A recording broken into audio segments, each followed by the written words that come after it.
শুভ সন্ধ্যা। প্রত্যেককে ইতিহাসের পাতায় আরও একবার প্রত্যেককে স্বাগত জানাই। মুখ্যমন্ত্রী আজকে টেন্টেড, আনটেন্টেড এবং গ্রুপ সি গ্রুপ ডি নিয়ে কী বলেছেন সেটা নিশ্চয়ই দেখেছেন। না দেখে থাকলে আমি খুব সংক্ষেপে বলে দিচ্ছি।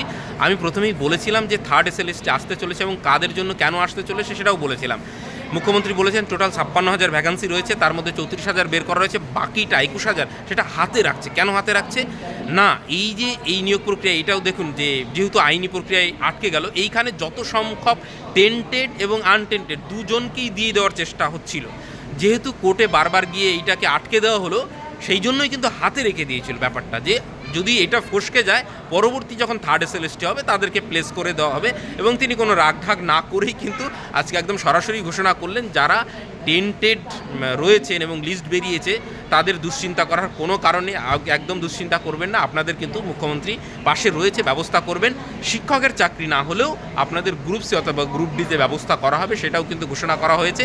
এবং যারা আনটেন্টেড টিচার, যারা যোগ্য শিক্ষক, তাদের জন্য যে এক্সট্রা 30% মার্ক রাখা হয়েছে, তার মানে 30-এ তাদের 30 দেওয়া হচ্ছে এবং সেটা আপনারা একদম নিশ্চিত 100% পাচ্ছেন। তো আপনাদেরও চিন্তা করার কোনো ব্যাপার নেই, আপনারাও সেই বিষয়ের সুযোগটা পাবেন।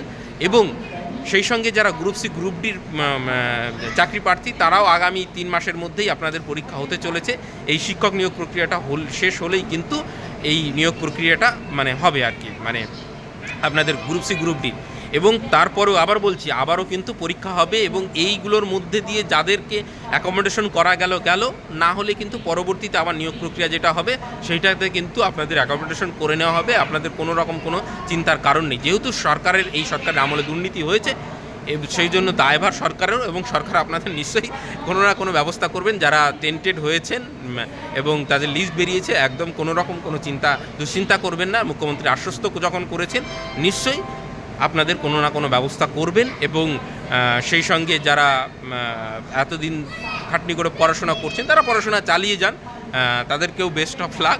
দেখা যাক কী হয় শেষ অবধি। এবং অবশ্যই যে কোনো আপডেট আসলে আমি নিশ্চয়ই গ্রুপে জানিয়ে দেবো। আপাতত সকলকে অসংখ্য ধন্যবাদ।